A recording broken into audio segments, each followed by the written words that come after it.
नमस्कार, मैं हूं देवांशु। आप देख रहे हैं न्यूज़ फॉर नेशन। आगामी 25 मई को सिवान में लोकसभा के चुनाव होने हैं और उससे पहले हम पहुंच चुके हैं सिवान और हमारे साथ बात करने के लिए न्यूज़ फॉर नेशन के संपादक कौशलेंद्र प्रियदर्शी होंगे और सिवान के जाने माने पत्रकार जो हैं वो आकाश श्रीवास्तव होंगे और परवेज़ महमूद होंगे और ताबिश होंगे। दोनों पत्रकार हैं और हम बेसिकली इस वीडियो में विस्तार से बात करेंगे, डिटेल से बात करेंगे सिवान में क्या होने वाला है 25 मई को। हिना साहब जीत रही हैं या हार रही हैं, सीधा सीधा सवाल होगा और सीधे सीधा हम जवाब लेंगे और कुछ विस्तार से जातीय समीकरण पर भी बात होगी और साथ ही ये बताएंगे कि विधानसभा वाइज कौन है स्ट्रॉन्ग, कौन है कमज़ोर। कौशलेंद्र जी, क्या लग रहा है? आप घूम रहे हैं 2-3 दिनों से सिवान में, हिना साहब जीत रही हैं या हार रही हैं?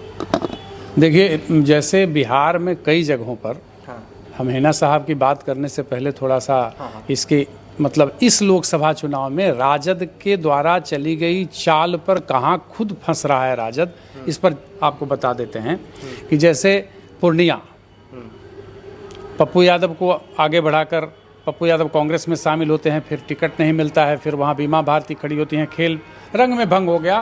तेजस्वी यादव को लगातार वहाँ 4 दिन रहना पड़ा। झंझारपुर, गुलाब यादव जो उनकी पार्टी के थे, वहाँ भी चीज़ें गड़बड़ हो गई। तीसरी जो सबसे अहम बात है कि राजद के संस्थापक सदस्यों में से एक, जैसा कि दावा है हिना साहब का भी और राष्ट्रीय जनता दल के कई नेताओं का, हालांकि अब तो नहीं है, और हिना साहब को सबसे बड़ा दुख यह है, हम सिवान की धरती पर हैं, कई जगहों पर घूम कर आ रहे हैं, आकाश यहाँ वरिष्ठ पत्रकार हैं, परवेज भी काफ़ी दिनों से मीडिया में, ताबिश यहाँ के यूट्यूबर्स हैं जो हर जगह घूमते भी हैं। तो हिना साहब के प्रति एक दूसरे तरीके की सिंपैथी है। शहाबुद्दीन को संभवतः बिहार की सियासत में हर कोई जानता है। एक जो तमगा था बाहुबली का, कई केसेस थे, हालांकि वो अब नहीं रहे, स्वर्गीय हो गए हैं। हिना साहब शहाबुद्दीन के रहते कई उन्होंने इससे पहले भी प्रयास किया था। हिना साहब इसलिए और क्षुब्ध थी कि जो शहाबुद्दीन राष्ट्रीय जनता दल खास करके लालू प्रसाद यादव को सत्ता में लाने और रखने के लिए हर प्रयास किया, हर संभव कोशिश की, उस शहाबुद्दीन के मरहूम होने के बाद राष्ट्रीय जनता दल के द्वारा श्रद्धांजलि तक नहीं दी गई। हिना साहब को इसका बहुत दुख है और कहा जाता था कि शहाबुद्दीन का मतलब सिवान में राजद, राजद का मतलब शहाबुद्दीन, ये था, इससे कहीं कोई मतलब इनकार नहीं कर सकता। जो दूसरी सबसे अहम बात थी शहाबुद्दीन के ज़माने में कि नक्सली को लेकर के जितने लोग परेशान थे उस दौर के अंदर, तो नक्सलियों के कट्टर दुश्मन के तौर पे वो जाने जाते थे शहाबुद्दीन। हालांकि कई तमगा लगा था और सियासत में जब बाहुबलियों की बाढ़ आई 2000 के दौर में, हालांकि ये तो 90 के बाद, 95 से संभवतः, हाँ 90 के दशक से पप्पू यादव की एंट्री भी वहीं हुई थी। तो जो एंट्री हुई उसके बाद से शहाबुद्दीन का पैराग्राफ लगातार बढ़ता गया, जिस तरीके की उस समय राजनीति थी। अब सवाल है कि सिवान में जो जिस तरीके से सियासत जारी है, तो यहाँ एक हिना साहब के पक्ष में भगवा प्रचार भी बहुत ही हावी है। हाँ, हावी है।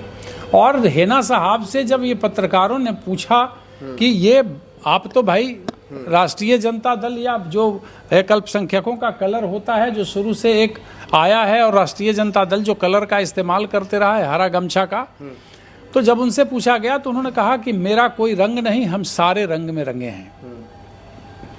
समझ गए? और यहाँ का जो जातीय समीकरण है, बिहार विधानसभा के पूर्व अध्यक्ष रहे अवध बिहारी चौधरी को राष्ट्रीय जनता दल ने अपना उम्मीदवार बनाया।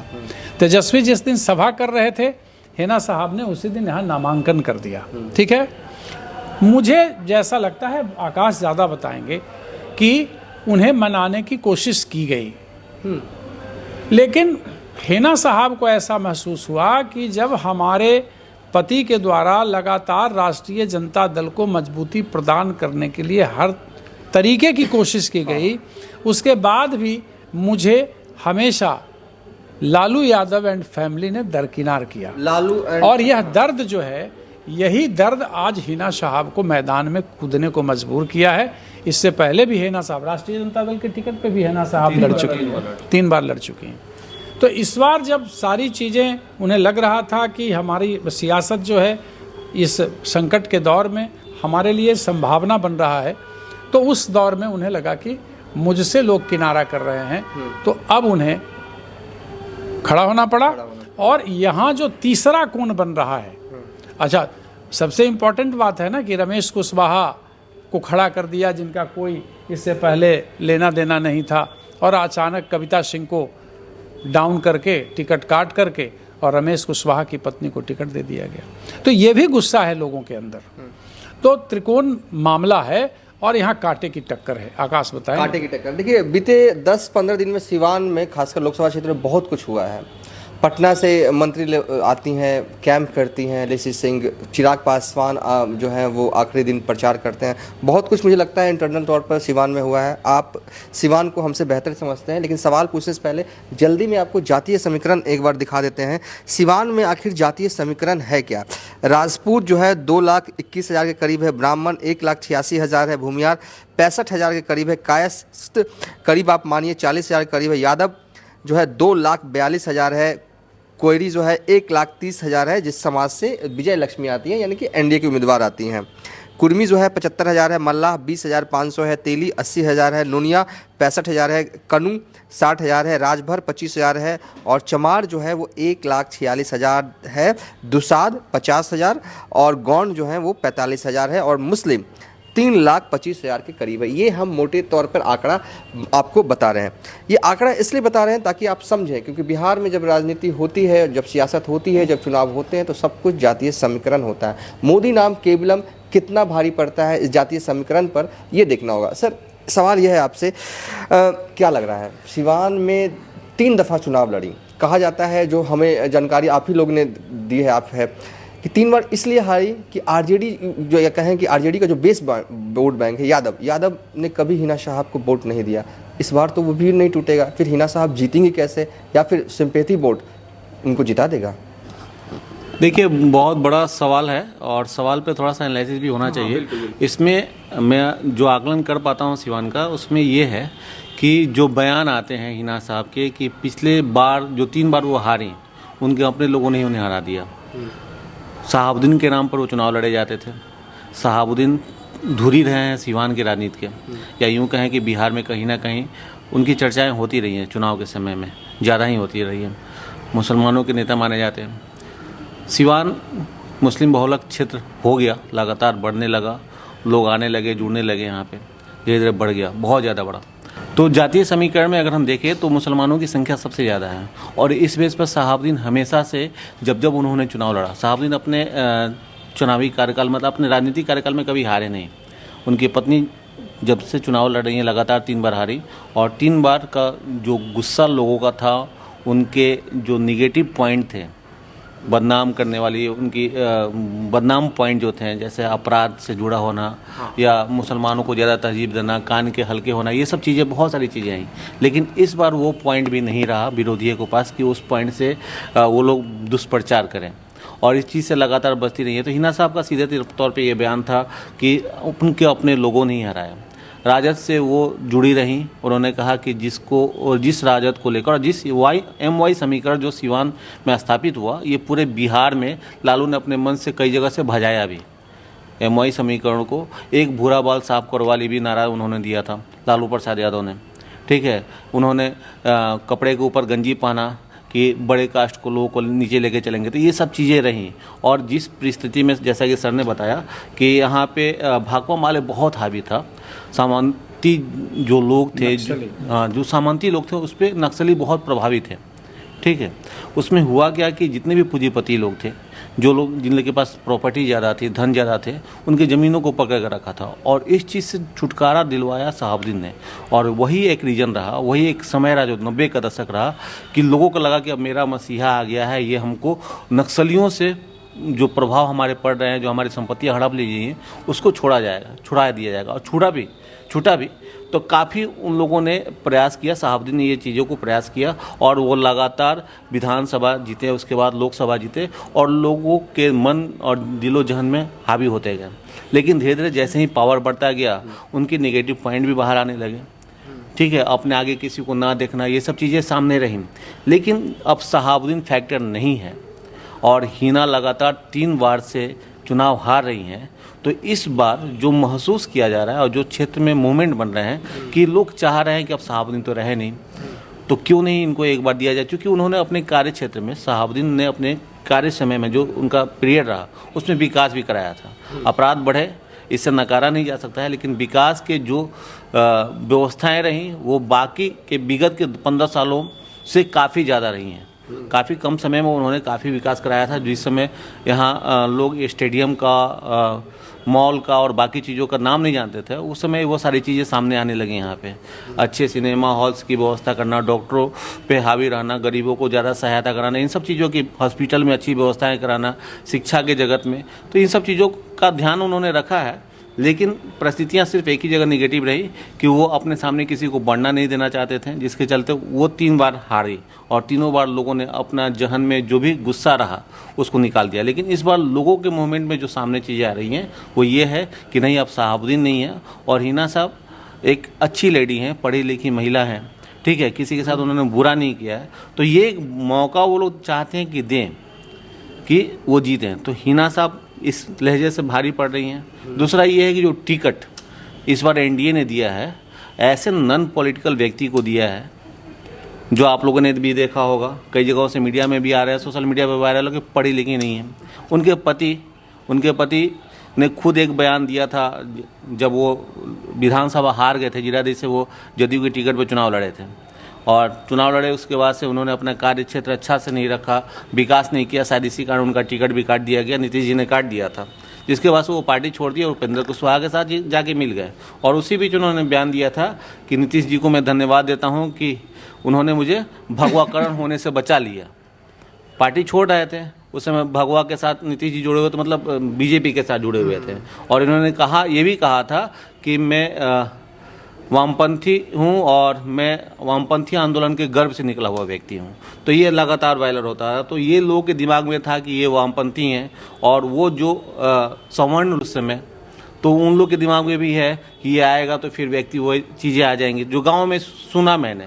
मैं अपनी बात नहीं कर रहा हूँ, ये लोगों की बात बता रहा हूँ। तो ये लोगों के दिमाग में आज भी ये बातें बैठी हुई हैं, तो ये भी एक नेगेटिव फैक्टर हो सकता है। दूसरा ये है कि कविता सिंह की टिकट जो कटी, कविता सिंह को अगर इस बार भी टिकट मिली रहती तो निश्चित रूप से वो यहाँ से आसानी से विजय हासिल कर सकती थी, लेकिन उनकी टिकट कटी तो कुछ राजपूत समाज के लोगों ने भी विरोध किया। इसके अलावे कविता सिंह ने विकास किया नहीं किया, ये मतलब बहुत टाल ठोक के नहीं किया जा सकता कि जिस समुचित विकास की जरूरत है सांसद के द्वारा होनी चाहिए वो नहीं किया उन्होंने। तो नहीं किया, तो ये एक बहुत बड़ा मुद्दा है कि उन्होंने नहीं किया, तो लोग इस लहजे से उनको नहीं चुनना चाहते थे। लेकिन जहाँ जात पात और जमात की बात आ जाती है तो उस लहजे से उनको प्राथमिकता दे रहे थे।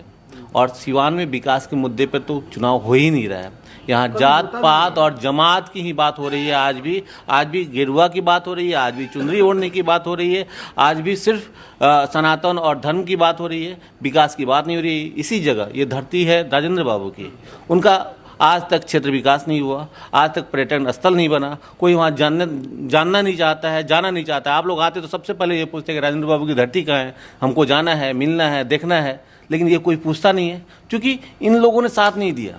तो विकास की बातें कोई नहीं करता है, यहाँ सिर्फ जात जमात की बात होती है और जात जमात की जहाँ बात होने लगती है वहाँ धर्म भी आ जाते हैं और धर्म आते हैं तो कहीं ना कहीं विकास रुक जाता है। और यही कारण है कि इस बार लोग चाहते हैं कि बदलाव हो, इम्पोर्टेंट, ये एक बहुत बड़ी बात है। चलिए हाँ, और 2 युवा पत्रकार हैं हमारे साथ। गर्मी में सिवान लोकसभा क्षेत्र का इन्होंने खाक छाना है, कई पब्लिक ओपिनियन भी किया है, तो थोड़ा हम इनसे बात करेंगे। क्या लग रहा है, कौन जीत रहा है? जब आप लोगों से बात करते हैं, सिवान की जनता से, युवाओं से, बुजुर्गों से, महिलाओं से, क्या बोल रही हैं, क्या फील कर पा रहे हैं? जो है बोल दीजिए बिना। लोगों को कहना है कि शहाबुद्दीन तो रहे नहीं, अब उनकी पत्नी बेवा हैं और शहाबुद्दीन की पत्नी जहाँ भी जा रही हैं वो बोल रही हैं कि हमारे पति नहीं है, हमारे ससुर नहीं है, हम बेवा हैं, हम 3 बार लगातार हार रहे हैं, हमें मौका दिया जाए। उसके बाद से जो ये बेवा शब्द का इस्तेमाल कर रही हैं क्या? जहाँ तहाँ लोगों से कर रही हैं पर्सनली विजिट करने के बाद। और वो जहाँ जा रही हैं तो जैसे मान लीजिए बैकवर्ड में जो लोग हैं उनका कहना है कि उन्होंने कहा है कि जो ऑपोजिशन में जो एनडीए हैं वो कह रहे हैं मेरा भगवकरण कभी नहीं हो सकता है। वो वीडियो लोग दिखा रहे हैं उनको, तो कह रहे हैं कि जब ये चुनरी ओढ़ रही हैं, जो हमें एक्सेप्ट कर रही हैं, सब रंग को अपने आप मान रही हैं, और तो फिर इनसे हमको क्या परहेज है? इनके पति भी नहीं है, ये काम करिए, एक महिला है, हमारे घर तक आ रही हैं, लोगों का ये कहना है। और आप चले जाइए फॉरवर्ड में जो कुछ लोग हैं उन जैसे अजय सिंह थे, यहाँ के जो सांसद इनकी जो पत्नी सांसद हैं, हाँ सांसद हैं, उनके जो खास करीबन लोग हैं, उनके भाई हैं अपने, उनके जो पीए हैं, वो अब हिना के साथ चले आए हैं। अच्छा। उनका कहना है कि हमारे भाई बाप दादा की उन्होंने ज़मीन लूटी थी, जो एनडीए प्रत्याशी हैं अभी, उन लोगों का कहना है। और बहुत सारा जो मामला नज़र आ रहा है, इसके लेके वो लोग उनके साथ आ रहे हैं, हिना के साथ। तो चलिए, आप क्या मान रहे हैं? आप भी कई जगह घूमे हैं, क्या मान रहे हैं प्रवेश भाई, क्या चल रहा है? देखिए, कहीं ना कहीं हाँ, एनडीए प्रत्याशी विजय लक्ष्मी से उनके पति जो है रमेश सिंह कुशवाहा, उनसे लोग जनता नाराज है। शायद वो माले में जब थे उस कारण से लोग नाराज हो या फिर कोई भी कारण हो, लेकिन एक तरफ देखा जाए तो जो निर्दलीय प्रत्याशी हैं हिना साहब, इनके तरफ लोग गोलबंद होते जा रहे हैं। हर धर्म समुदाय के लोग, खास करके फॉरवर्ड जाति से जो लोग हैं, ये लोग कहीं ना कहीं इनको समर्थन दे रहे हैं अपना, चाहे वो वैश्य समाज हो, चाहे बनिया समाज हो, या फिर स्वर्ण समाज हो। इनका स्वागत भी लोग जम कर रहे हैं और समर्थन भी अपना दे रहे हैं। और इस बार लगता है कि हिना साहब भी यहाँ से मैंने जीत सकती हैं, इसलिए कि लड़ाई त्रिकोणीय है। और बिहारी चौधरी जी भी हैं राजद से, और एनडीए से ये हैं विजय लक्ष्मी जी, और निर्दलीय प्रत्याशी हैं हिना साहब। लेकिन और बिहारी चौधरी कहीं ना कहीं अभी लग रहा है कि 1 या 1.5 लाख के वोट के आसपास ही वो सिमट पाएंगे। हाँ, चलिए, आकाश श्रीवास्तव सर थे और प्रवेश महमूद और ताबिश, तीनों का मत जो है, तीनों का यह लबो लुबाब है। एक लाइन में अगर मैं कहूं कि हिना साहब का पल्ला भारी है। कौशलेंद्र प्रियदर्शी ने पूरे विस्तार से बताया, कहा कि सिवन, हाँ, इसको ऐसे कह लीजिए ना कि ये तो सिवान के हैं और सिवान देख रहे हैं, हाँ, लेकिन ये त्रिकोणात्मक संघर्ष है चूंकि, और 2 लोगों के बीच में 2 लड़ाई है। जैसे इधर रमेश कुशवाहा और हिना साहब बागी हैं, राष्ट्रीय जनता दल से टिकट पे उन्होंने कहा कि नहीं, चुनाव नहीं लड़ेंगे चूंकि आपने शहाबुद्दीन के साथ जो करना चाहिए था आपने वो व्यवहार नहीं किया। तो ये त्रिकोणात्मक संघर्ष की तरफ बढ़ रहा है, बहुत ही कांटे का टक्कर है। हिना साहब सहानुभूति वोट जो है वो, जैसे ताबिश ने बताया मैं कि बेवा हूं। हाँ, मैं उनकी और उनके नाम पे लगातार हम संघर्ष कर रहे हैं, आप लोगों के बीच में आ रहे हैं, हमारे पास सारे रंग हैं, है ना। और एक जो अपना शहाबुद्दीन का दबदबा रहा है, हाँ, वो तो वक्त बताएगा। 48 घंटे और बच गए हैं, लेकिन संघर्ष त्रिकोणात्मक है, बड़ा ही कांटे का टक्कर है। और अब सवाल है कि यहाँ का सियासत, बहुत अचानक घटनाक्रम घटा ना, कविता सिंह का टिकट काट दिया गया। अब बताया जा रहा है कि कविता सिंह भी मंच पे, जदयू के मंच पे हैं कि हिना साहब? जेडीयू के मंच पे हैं, लेकिन कहा जा रहा है उनके परिवार वाले इंटरनल तौर पे हिना को, हाँ, तो जो आकाश ने भी बताया कि जो नक्सली का दबदबा और बाकी, तो कुछ पूर्व की चीज़ें और कुछ वर्तमान में किसी का टिकट कट जाना और एक ऐसे व्यक्ति का अचानक टिकट ले लेना जिनसे एक खास वर्ग के लोगों को बहुत ही नफरत है, मतलब वो नहीं देखना। तो ये त्रिकोणात्मक संघर्ष है, कांटा फंसा है। हिना साहब को जैसे मान लिया कि हमारे साथ बैठे 3 साथी बता रहे हैं, सहानुभूति है उनके साथ। सियासत में सहानुभूति कितना काम करेगा ये तो 25 जून। ताबिश ने मुझे इशारा किया कुछ बोलना, हाँ, क्या कुछ बोल रहे? पिछले बार हिना साहब ने जो 19 में हारी थी, वो 1,17,000 वोट से वो हारी थी। तो उनका कहना है कि मुझे यादव वोट नहीं देते हैं। तो इस बार वो निर्दलीय हो गई हैं, आरजेडी से कोई और खड़ा हुआ है। तो उनका कहना है कि 40% यादव हमारे साथ नहीं थे। तो 1,17,000 में जो 40% यादव को, उसमें मान लीजिए 50,000 तो यादव जो हो गए, तो वो जाएंगे अब आरजेडी की तरफ। हिना का हारने का आंकड़ा आ गया 80,000 करीबन, 80,000 हारने का आंकड़ा आ गया। उसके बाद से निर्दलीय प्रत्याशी जीवन यादव हैं, जो काफ़ी दबदबा है इनका सिवान में, और उनका हर जात में उनका वोट है, क्योंकि उनका जो है दबदबा बहुत लोगों की मदद करते हैं, जैसे उनका कहना है, लोगों का कहना है। तो ये लड़ाई अब मैडम का कि हर जात में मैडम वोट कर रही हैं, सहानुभूति वोट कर रही हैं। मैडम को 80 से 90,000 वोट हिना मैडम को कहीं से भी चाहिए उनको जीतने के लिए आकलन, जैसा हम उनके कहने के 19 के हिसाब से हम आकलन लगा रहे हैं। ठीक है, यही है मैडम का। तो ये कह रहे हैं कि 80,000 वोट एक्स्ट्रा चाहिए, जो उनका वोट बैंक है जो है, तो क्या 80,000 वोटों का जुगाड़ हो पाएगा? और जीवन यादव का जिक्र किया कि जो यादव समाज से आते हैं, बड़े शायद बिजनेसमैन हैं, कुछ कर पाएंगे? कितना यादव काट पाएंगे? आपको क्या लगता है? जितना काटेंगे वो कटेगा तो आरजेडी का ही। देखिए, जीवन यादव की जहाँ तक बात है, अपने आप को समाज सेवी बताते हैं वो, समाज सेवी बताते हैं और लगातार वो समाज के बीच में रह रहे हैं। उनका ये कहना है कि हम जितने लोगों के सहयोग किए हैं उनके परिवार के कम से कम लोग तो वोट देंगे।